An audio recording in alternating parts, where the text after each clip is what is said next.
but I regret people I hurt along the way. I don't think I hurt anybody. Not I intentionally, don't think I was fair to them.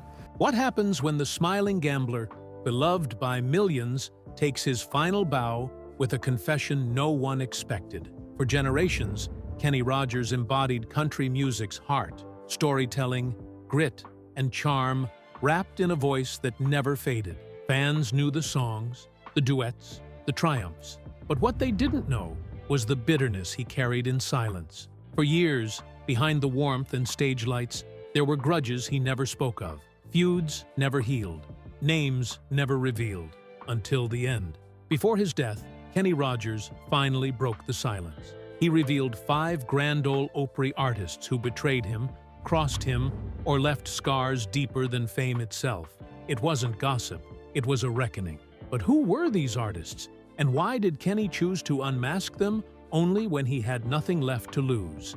In the glittering world of Nashville's Grand Ole Opry, few men strutted across the stage with as much arrogance, flash, and swagger as Porter Wagoner. His rhinestone-studded nudie suits sparkled under the spotlights. His towering pompadour hairdo seemed like a crown, and his booming presence declared that the Opry was his kingdom. He wasn't just another star. Porter considered himself a guardian of tradition, a gatekeeper of real country, during a time when the genre was splitting between its rural roots and a more polished commercial future. And when Kenny Rogers came along, Porter Wagoner made it clear he saw him not as a colleague, but as an interloper.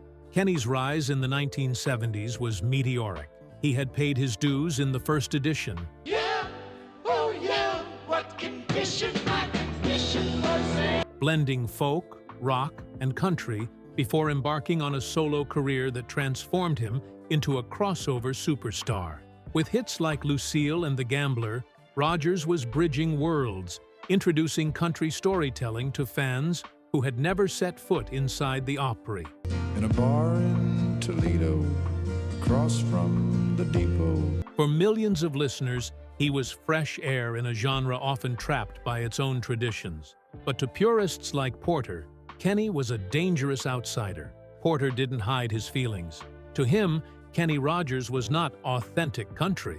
He saw Rogers as a slick opportunist, a pop singer in cowboy boots, riding Nashville's heritage for fame and fortune. Behind closed doors, Porter referred to Kenny as plastic country, a man who packaged heartfelt ballads in polished production to lure suburban audiences. And Porter, with his influence inside the Opry's inner circle, was not about to let this so-called plastic singer redefine the music he believed belonged only to those cut from the cloth of honky-tonk grit. The disdain wasn't just verbal. Kenny felt its sting in quiet, but cutting ways. Invitations to certain Opry events and showcases never arrived. Collaborative opportunities mysteriously evaporated. Industry insiders whispered that Wagoner himself was pulling the strings, ensuring Kenny remained on the margins of the Opry elite. For Rogers, who had clawed his way from poverty and obscurity, the snub was more than professional. It was personal. He wasn't asking for Porter's blessing, only acknowledgement, but instead, he was stonewalled by a man who believed he didn't belong. The tension deepened after the release of The Gambler in 1978. The song became a cultural phenomenon, embraced worldwide as one of country's most enduring storytelling ballads. The world crowned Kenny Rogers as a new face of the genre, but Porter sneered. To him, The Gambler was Vegas kitsch, masquerading as country, a parlor trick dressed up in Western imagery. He dismissed it as entertainment, not art. And while the public adored Kenny, within the Opry's hallowed halls, Porter's disdain echoed loudly. What cut deepest for Kenny was that Porter's contempt represented something larger, the entrenched hostility of the Nashville establishment. He could ignore critics in newspapers. He could shake off the occasional bad review. But when someone inside the Opry, a man whose approval could open or close doors, treated him as an outsider, it left a scar. Kenny was a man who valued respect above all else, and Porter refused to give it. By the late 1980s, the tables had turned. Porter Wagoner's influence was waning, his once bright star dimmed by the passage of time. Kenny Rogers, on the other hand, was shining brighter than ever, filling stadiums, topping charts, and cementing himself as one of the most recognizable voices in popular music. Yet even then, the shadow of Porter's disdain lingered. Friends of Rogers recalled that whenever Wagoner's name came up, Kenny's easygoing smile hardened just slightly.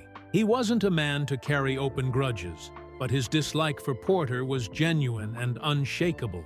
In his later years, Kenny spoke candidly about his experiences at the Opry. Though he never named Porter outright in public interviews, those who knew the backstory could hear the edge in his words. He described the arrogance of certain gatekeepers who refused to accept that country music could evolve, who punished anyone who dared to challenge the rules. Privately, he admitted that Porter Wagoner embodied this hostility more than anyone else. For Kenny Rogers, Porter Wagoner was not just another rival in rhinestones. He was a wall, a living symbol of the old guard that tried to keep him from fully belonging in the house of country music. And though Kenny ultimately scaled that wall with his global success, he never forgot the man who stood sneering at its gates. By the time Kenny reached the twilight of his career, his resentment toward Wagoner had softened only slightly, dulled by the passage of time, but never erased.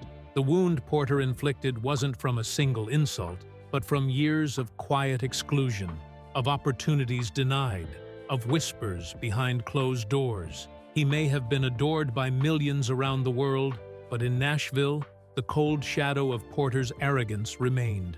And so, when Kenny reflected on his time at the Opry in his final years, Porter Wagoner's name came up again and again, not as a colleague, not as a friend, but as a reminder of the hostility he endured when he dared to take country music somewhere new.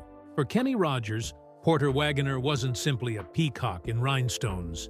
He was the embodiment of an unforgiving Nashville establishment, a reminder that success outside the Opry's walls never guaranteed respect within them, and it was a slight he never forgave.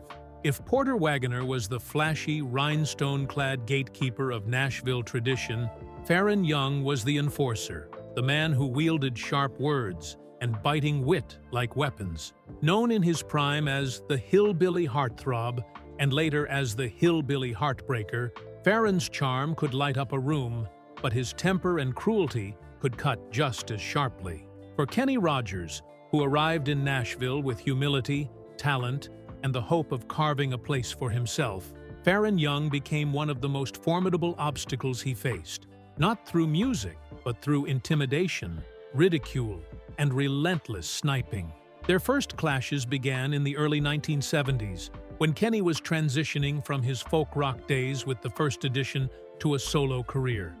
Jane, my song you'll live again. Nashville insiders looked skeptically at the bearded man whose songs blended country, pop, and storytelling.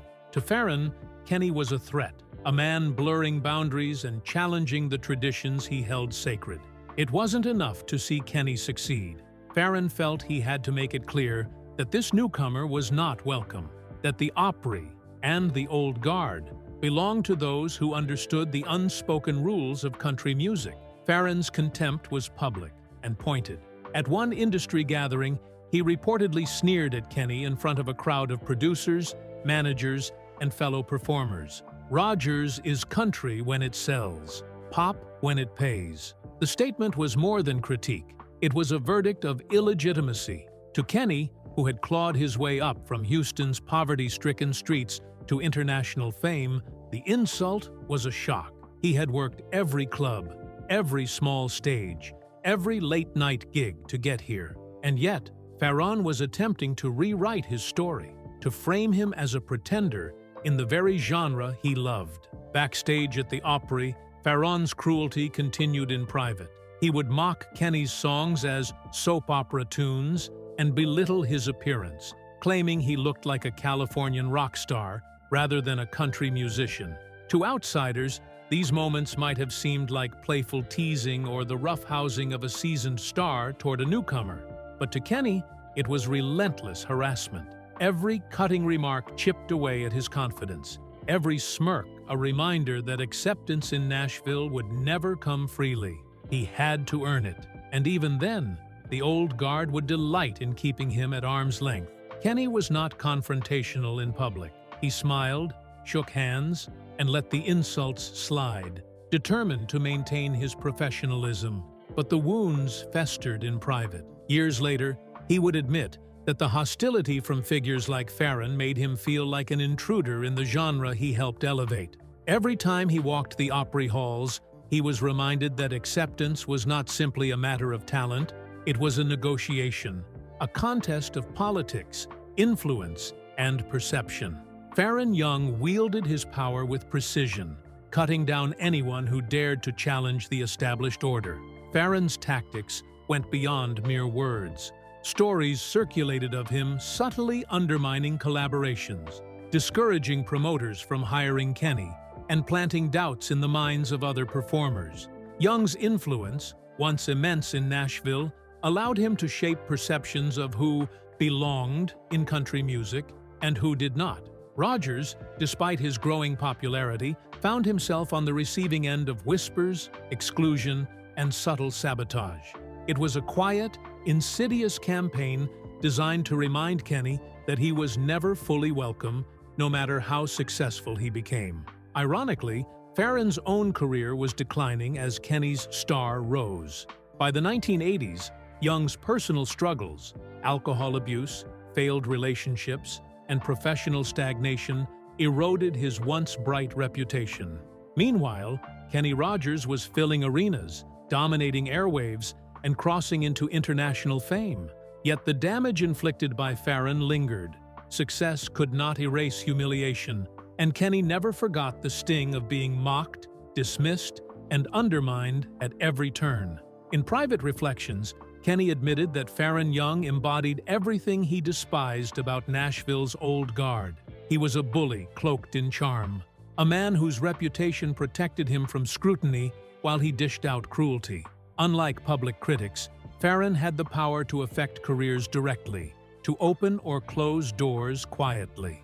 Rogers respected talent, but he could never respect someone who weaponized influence to suppress another artist. By the end of his life, Farron Young had faded into tragic obscurity, a cautionary tale of brilliance overshadowed by bitterness. Kenny, in contrast, had cemented his legacy as one of the most beloved voices in music history.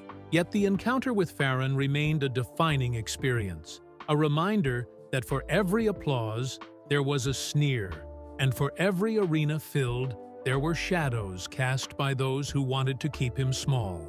To Kenny Rogers, Farron Young was more than a critic, more than a rival. He was the embodiment of exclusion, the voice of rejection, the living reminder that the path to success was never just about talent. It was about surviving the old guard, navigating politics, and enduring those who would delight in keeping him down.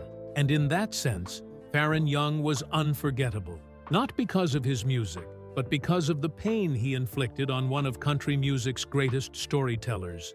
On the surface, Kenny Rogers and Tammy Wynette should have been natural collaborators. Both were giants of country music, their voices capable of stopping a room and conveying heartbreak with a single note. Fans imagined duets, joint tours, and a meeting of legends that seemed inevitable. But behind the stage lights and polished public appearances, Kenny harbored a simmering resentment toward Tammy that few outside his inner circle ever knew about. It wasn't born of rivalry over charts or sales. It was rooted in betrayal, in the subtle maneuvering of Nashville's power structure. By the late 1970s, Kenny Rogers had already cemented his rise. He had broken through with Lucille and was preparing to release The Gambler, the song that would define his career. At the same time, Tammy Wynette, the reigning First Lady of Country, was at the pinnacle of her influence. Her voice, her persona, and her position within the Opry and Nashville industry made her a force few dared challenge. Kenny respected her, admired her, and even hoped that with her support, he could gain further legitimacy within the sometimes hostile walls of the Opry establishment. In his mind, a joint project, a duet, a showcase, or a collaborative appearance would be mutually beneficial and symbolically cement his place among the elite. Instead, the doors he hoped would open remained firmly shut. According to insiders, Tammy didn't simply decline his overtures. She allegedly lobbied behind the scenes to limit his opportunities, dismissing him privately as a passing fad. To Kenny, who had fought tooth and nail for every stage, every gig, every radio spin, the rejection was a blow. It was more than professional. It felt personal. This wasn't just a missed opportunity. It was a subtle message from someone he respected that he didn't belong at the top, that his crossover success threatened the status quo and needed to be curtailed. The tension was compounded by the public perception of their relationship. To fans and journalists, Kenny and Tammy's paths rarely crossed on negative terms, and the Opry still celebrated their mutual contributions to country music. Publicly, Tammy offered polite smiles and vague explanations of her schedule. But behind the scenes, the whispers of interference, subtle snubs, and closed doors haunted Kenny. He saw in Tammy a personification of Nashville's hidden politics, a world where alliances were strategic, smiles could conceal knives, and power was wielded through influence rather than talent alone. Ironically, both artists had built careers on vulnerability and emotion, translating personal hardship into song. Yet when it came to each other, vulnerability turned into resentment. Kenny never lashed out publicly, maintaining his professionalism, but privately, he fumed at the missed opportunities and perceived betrayals. Friends recalled conversations where Kenny confided that Tammy represented everything toxic about Nashville's backstage culture: charm masking manipulation, politeness hiding sabotage. "She plays the queen," he said once, "but queens protect their thrones, not the music." Despite the tension, both artists maintained their stellar reputations. Tammy continued her reign as the First Lady, navigating a turbulent personal life while remaining a respected force on stage and in the recording studio. Kenny, meanwhile, soared to international stardom, bridging genres and audiences in a way few country artists had before. The contrast between their trajectories only amplified his sense of frustration. While the world celebrated his ascent, he privately grappled with the sense that he had been blocked, slowed, or undermined at moments when allies could have made a difference. Years later, the legacy of their strained relationship remained complex. To the public, they were legends. Their names invoked respect and admiration. To Kenny, however, Tammy was a symbol of a broader reality.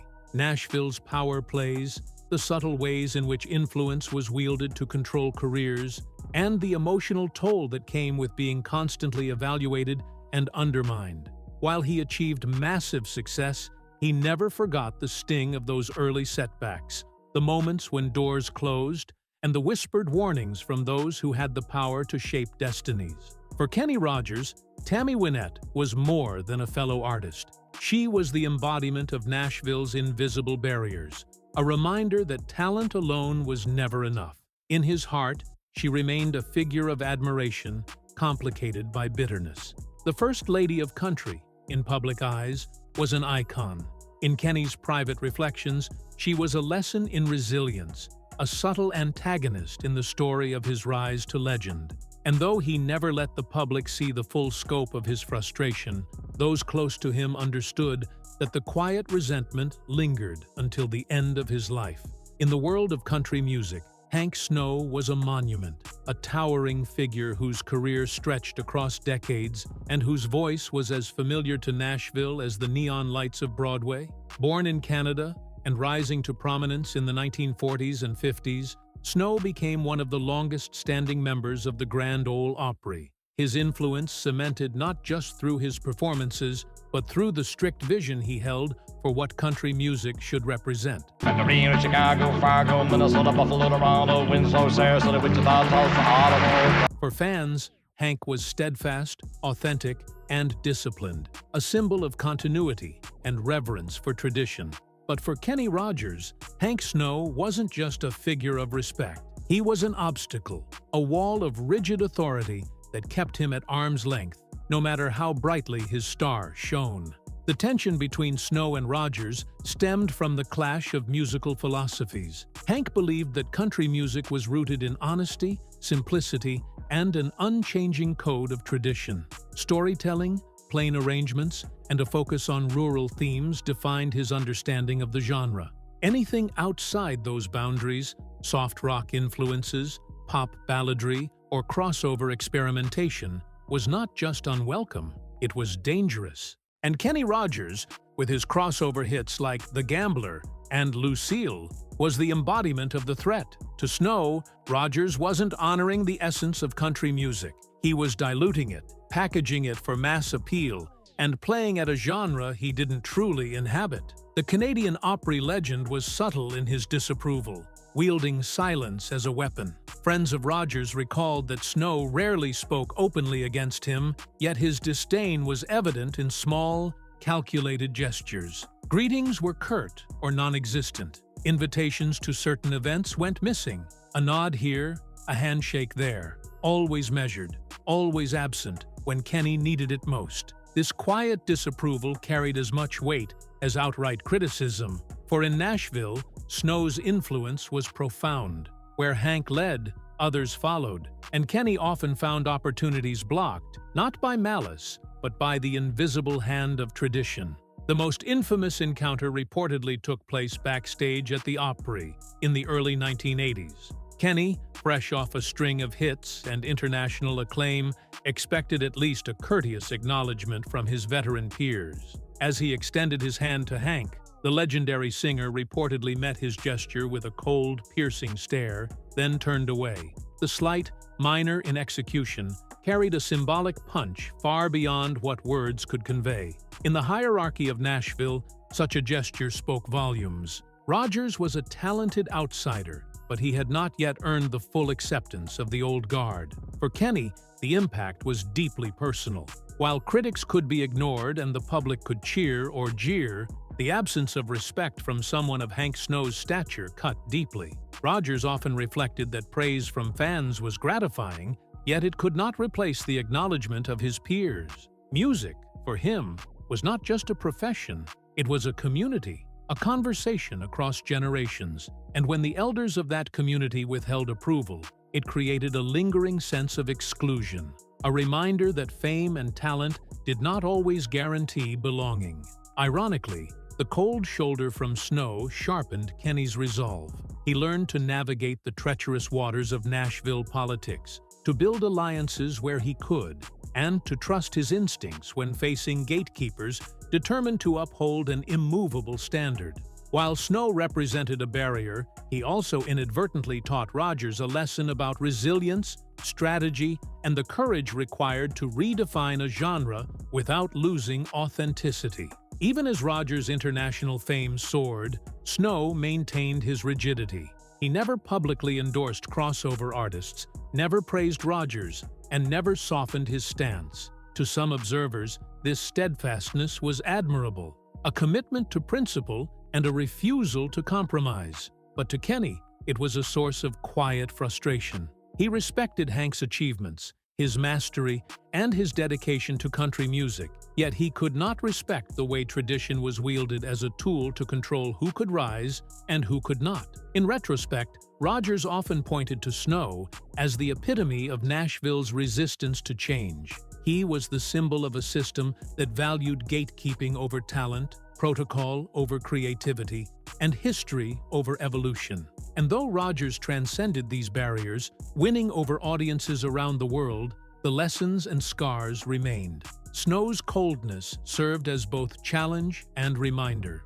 that success was measured not only by records sold or arenas filled, but by the courage to persist when those with power refused to acknowledge your place. For Kenny Rogers, Hank Snow was more than a fellow artist. He was the embodiment of tradition weaponized against progress. He was the silent antagonist in a narrative of resilience, a man whose absence of warmth could sting more than any public criticism. And long after the final notes of Rogers' career faded into the charts, the memory of Snow's cold shoulder lingered, a quiet, defining obstacle that shaped one of country music's greatest storytellers. To the outside world, Kenny Rogers and Dolly Parton were the perfect musical duo. Their 1983 duet Islands in the Stream remains a defining moment in both country and pop history, a song that seemed to radiate effortless joy, chemistry, and camaraderie. Fans watched them laugh on stage, share whispered jokes, and playfully tease one another during interviews, assuming the warmth was genuine friendship. Publicly, they were inseparable, a duo the media adored and fans could not get enough of. But behind the sparkling veneer of smiles and applause, Kenny's feelings toward Dolly were far more complex, layered with pride, frustration, and, ultimately, resentment. The tension began to manifest after the massive success of Islands in the Stream. The song shot up charts across genres, earning critical acclaim, multi-platinum certifications, and international recognition. Baby, when I met you, there was peace unknown. I set out to get you with a... Yet in the midst of this triumph, Kenny felt overshadowed.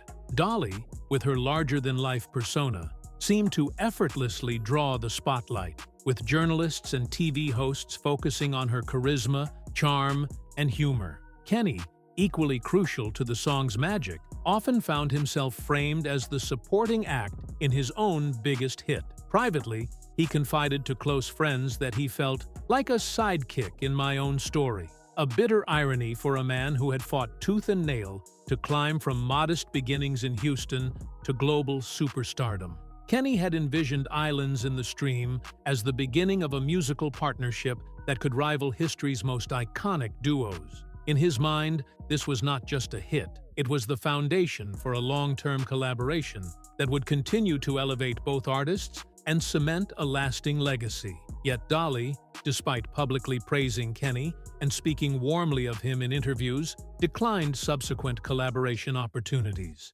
She pursued solo projects, film roles, and other ventures, leaving Kenny's ambitions for a shared future unfulfilled. For a man who valued partnership and creative camaraderie, this felt like rejection, not mere circumstance. Worse, whispers circulated that Dolly privately criticized some of Kenny's later work, labeling it too commercial or overly polished. To Kenny, who had spent decades navigating the fine line between authenticity and broad appeal, such judgments stung deeply.